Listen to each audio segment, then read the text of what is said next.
ഇത് വീണ പോവും. എൻ്റെ പുറകിൽ കാണുന്ന ഈ ഒരു കുടിലാണ്. ഇവിടെയാണ് കുമാരനാശാൻ ഒരുപാട് കാലം താമസിച്ചിരുന്നതും പല കൃതികളും എഴുതിയിട്ടുള്ളത്. ശരിക്കും പറഞ്ഞാൽ കുമാരനാശാൻ ജനിച്ചത് കായിക്കരയാണ്. കായിക്കര. ഇവിടെ അന്ത്യവിശ്രമം കൊള്ളുന്നത് പല്ലനയിലാണ്. നമസ്കാരം. നല്ല മഴയാണ്. ഇത് തോന്നയ്ക്കൽ കുമാരനാശാൻ സ്മാരകമാണ്. ഇവിടെ ഈ ഒരു സ്ഥലം കിട്ടിയെന്ന് പറയുന്നത് തന്നെ ഒരു വലിയ കഥയുണ്ട്. അന്നത്തെ വിദ്യാഭ്യാസ ഡയറക്ടറായിരുന്ന രാമസ്വാമി അയ്യർ കുമാരനാശാൻ്റെ കയ്യിൽ നിന്നും കുറച്ച് തുക കടം വാങ്ങിയിരുന്നു. രാമസ്വാമി അയ്യർ മരണപ്പെട്ട ശേഷം അദ്ദേഹത്തിൻ്റെ ഒസ്യത്ത് പ്രകാരം കൊടുത്ത 23 ഏക്കറിലാണ് ഇപ്പോൾ ഈ ഒരു സ്മാരകം നിലനിൽക്കുന്നത്.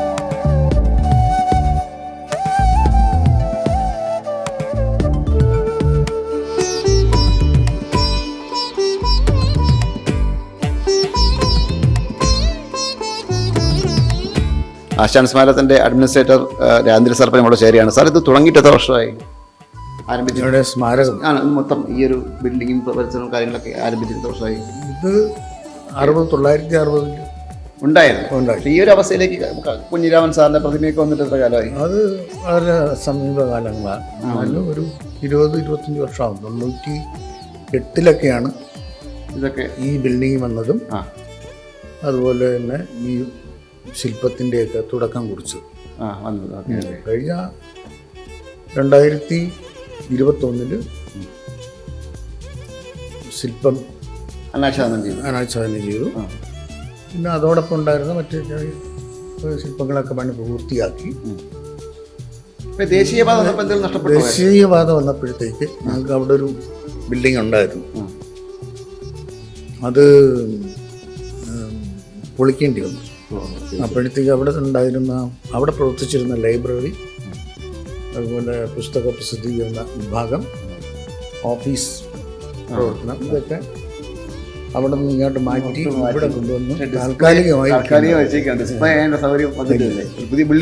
പുതിയ ബിൽഡിങ്ങിനായിട്ടുള്ള തുടക്കം കുറിച്ചു. അതിന് തറക്കല്ലിട്ടു. ഉടനെ പണി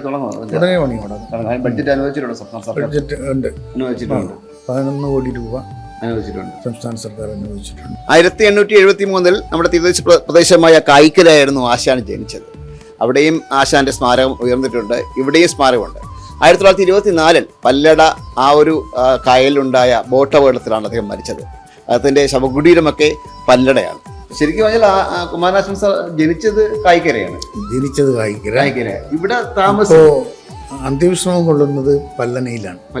അവിടെയാണ് അടക്കം ചെയ്തത്. ബോട്ട് അപകടം നടന്നതിന് ശേഷം ബോഡി വേറെ കൊണ്ടുവന്നില്ല, അവിടെ തന്നെ അടക്കം ചെയ്യുകയാണ്. അപ്പോൾ അന്ത്യവിശ്രമം കൊള്ളുന്നത് പല്ലനയിലും ജനിച്ചത് കായിക്കരിയുമാണ്. പക്ഷേ സംസ്ഥാന സർക്കാർ ഏറ്റെടുത്ത സ്ഥലം, സ്മാരകത്തിന് വേണ്ടി ഏറ്റെടുത്ത സ്ഥലം അധികം താമസിച്ച ഏതാണ്ട് ഒരു 5 വർഷക്കാലം മാത്രം താമസിച്ച. ആ ബിൽഡിംഗ് ആണെങ്കിൽ അദ്ദേഹത്തിൻ്റെ ആദ്യകാല കുറേ കൃതികൾ, ബാലസാഹിത്യം പോലെയുള്ള കുറച്ച് കൃതികളുണ്ട്. അതെല്ലാം പാഠപുസ്തകങ്ങളാക്കി നമ്മുടെ തിരുവിതാംകൂർ ഗവൺമെൻറ് എന്ന് പറഞ്ഞ രാജാവാരുടെ കാലത്ത്. അപ്പോൾ അന്ന് വിദ്യാഭ്യാസ ഡയറക്ടറായിരുന്ന ഒരു രാമസ്വാമി അയ്യർ. അപ്പോൾ രാമസ്വാമി അയ്യരും ആശാനുമായിട്ട് നല്ല സൗഹൃദത്തിലായിരുന്നു. അപ്പം അദ്ദേഹത്തിൻ്റെ ഈ കൃതികൾ പാഠപുസ്തകമാക്കിയപ്പോൾ അതിൻ്റെ റോയൽറ്റി ഇനത്തിലുള്ള പൈസയൊക്കെ വാങ്ങുമ്പോൾ അതിന് സഹായിക്കുന്ന ഒരാളാണ് രാമസ്വാമി അയ്യർ. അപ്പം അദ്ദേഹമായിട്ടുള്ള നല്ല സൗഹൃദം ഉണ്ടായിരുന്നപ്പോഴത്തേക്ക് ആശാനിൽ നിന്ന് അദ്ദേഹം പൈസയൊക്കെ വായ്പയായി വാങ്ങിയിരുന്നു. പലപ്പോഴായി രാമസ്വാമി അയ്യർ വാങ്ങി.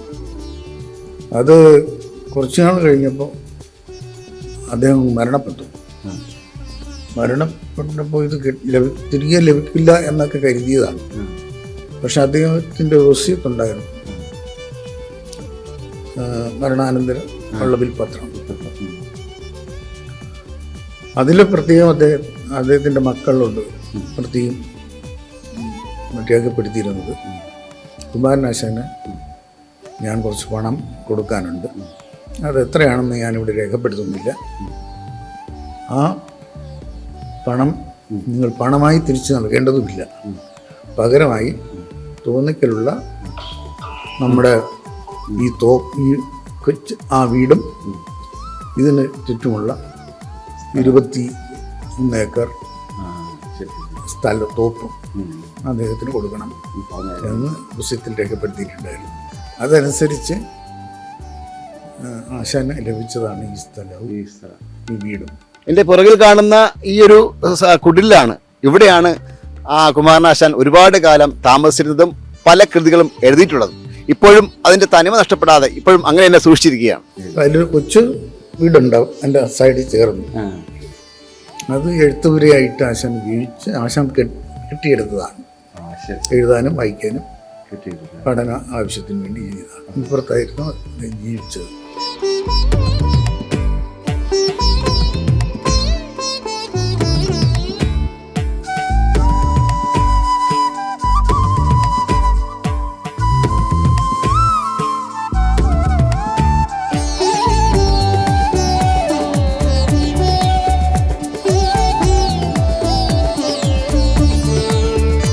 ഈ ചുമചിത്രങ്ങളൊക്കെ ഒന്ന് പറയാം സാറേ, ഇത് ഏതൊക്കെ കൃതികളെ അടിസ്ഥാനമാക്കിയിട്ടാണ്? ഇത് ചണ്ടാല എഴുതിയിട്ടുണ്ട്. വിഷയം അല്ലേ? ഇത് ചണ്ടാല വിഷയം, അത് കരുണ, ഇത് പൂക്കാലം. ഈ കരുണയെല്ലാം വിവിധ രംഗങ്ങളാണ്.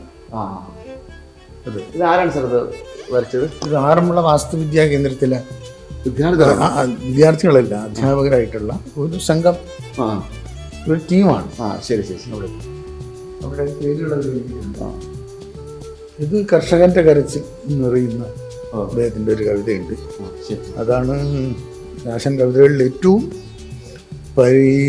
പരിസ്ഥിതിയെ സംബന്ധിച്ച് ഒരു പ്രഖ്യാപനം തന്നെ നടത്തുന്ന ഒരു കവിത അതാണ്.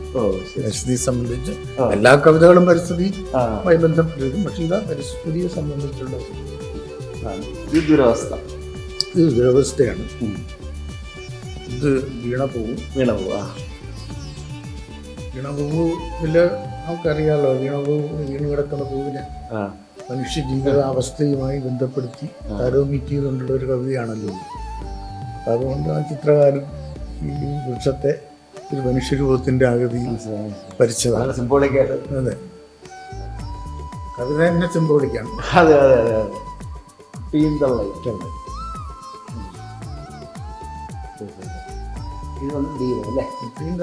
ഒക്കെ ഒരു ബാലസാഹിത്യം എന്ന് പറയാവുന്ന അത് വിശിഷ്ടമായ ബാലസാഹിത്യമാണ്.